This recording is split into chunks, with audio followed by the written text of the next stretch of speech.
Okay, we're testing this RBCD Platinum Plus ammunition. It's frangible.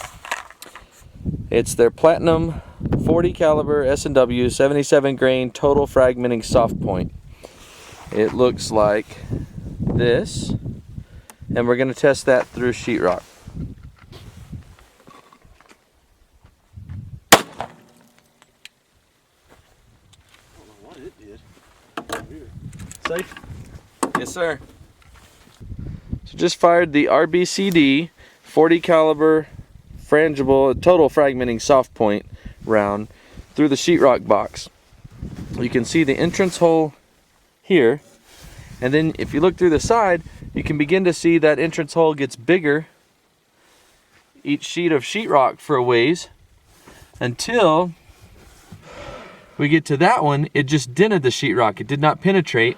There's no penetration on our last sheetrock and no penetration from that shot on our backstop. We have some other shots back there, but this RBCD penetrated what would be 4.5 walls, went through 9 sheets of sheetrock and dented the 10th one. So it would have penetrated through 4.5 walls, but we find no shred of that bullet left down in here. No powder, nothing. It's just completely gone. We did have one failure to fire. You can see on this cartridge, pretty good firing pin hit. We're shooting this out of a car CW40, and that one failed to ignite. So some kind of issue going on with the primer there.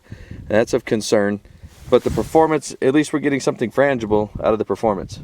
6 feet or so, 8 feet? We just recovered the jacket from that shot that went through 4.5 layers of drywall, went through 9 sheets. On the 10th sheet, the core must have been gone, the powdered core, and the jacket seems to have struck the sheetrock and bounced back toward the firing line about 8 feet or so. So there's the jacket. We fired a second shot of that RBCD ammunition. And this time we recovered a jacket that was laying beside our sheetrock box, and we recovered a piece of a slug still intact, if you can see that. And that went through 10 sheets of sheetrock and landed inside the last box, did not penetrate sheet number 11. So that'd be the equivalent of going through 5 walls. It reduced mass by that point. It was frangible to some degree, but this much was still a slug through that 10th sheet of sheetrock.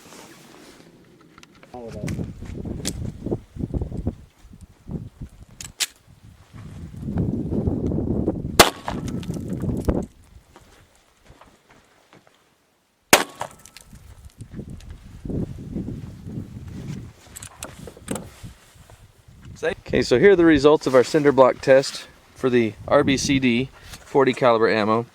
There's the entrance, and this did not penetrate the second wall of the cinder block. So it penetrated the first wall and stopped inside. Here's the pile of rubble. We see no bullet fragments, no complete slug, no jacket, no remnants of any ammunition being fired at all. So that was good. It went through the one wall, but not through the second. Then we fired a glancing shot at about this angle off of this cinder block, and you can see that mark there. That's where the bullet struck. And the bullet then left a powder streak on the table and tore the carpet that's on our table here. But there's no bullet fragments down in there. On the backstop, that round, after ricocheting off the brick, broke up and made all of those little entrance wounds. Entrances through the cardboard. And we have 3 big ones. This one, this one, this one, and really kind of this one too. I guess we have 4 fairly large holes, and then lots of little splatter.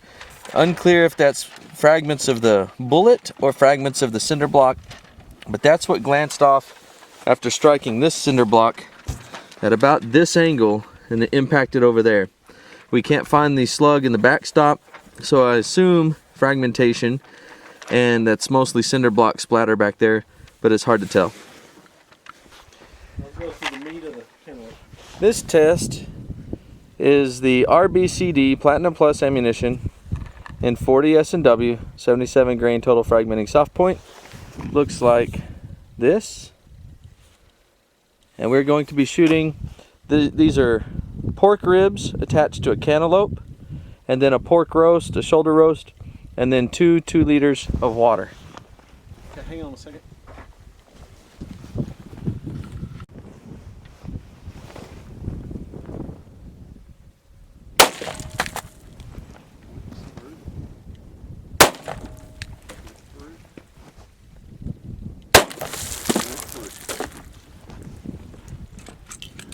Here's the result of the testing with that RBCD on the different media here. We had the ribs. You see the entrance wound into the ribs. Oops. And the exit. And then you see the cantaloupe blown clean in half. Most of the internals removed. Not a huge wound channel by definition, and it sure didn't obliterate that. And we do have a hole in the backstop. Really 2 holes that were located directly behind that cantaloupe. So something continued through. This one goes right up against the wood backstop, and I'll show you a piece of debris that we think might be that. It did not penetrate the wood as a 2x2 behind this cardboard. Did not penetrate the 2x2, but penetrated the cardboard. This one down here, fairly large hole as well.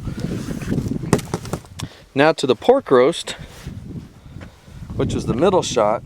And there we have pretty good expansion, something going on in there, through and through. But on the backstop behind the pork roast, we do not have a solid hole anywhere. We have a little bit of, stuff, and I'll show you that. Back here we have a piece of jacket. Most of the jacket there, stuck in the backstop, and another piece of jacket right in there. So those 2 pieces of jacket behind the pork roast, but no full caliber penetration anywhere. That does not appear to go through the cardboard. None of those appear to go all the way through the cardboard after going through the pork roast. Maybe another little one over here. It's just a little small hole, also does not go all the way through the cardboard. Then we hit the water bottles, and you can see entrance and split on exiting. Went through the 2 water bottles again. Pretty violent disruption when we hit the water bottles and the pork roast. If you saw that, all of these items went flying off the table during that test. Here is the center ball that we found up underneath the targets. We think that this is what may have hit the, gone through after the ribs and cantaloupe and hit the 2x2 and then kind of bounced to the floor, bounced down to the ground somewhere. So that would have lost energy pretty quickly, I'm sure. And then these 2 pieces are the ones that were stuck in the backstop.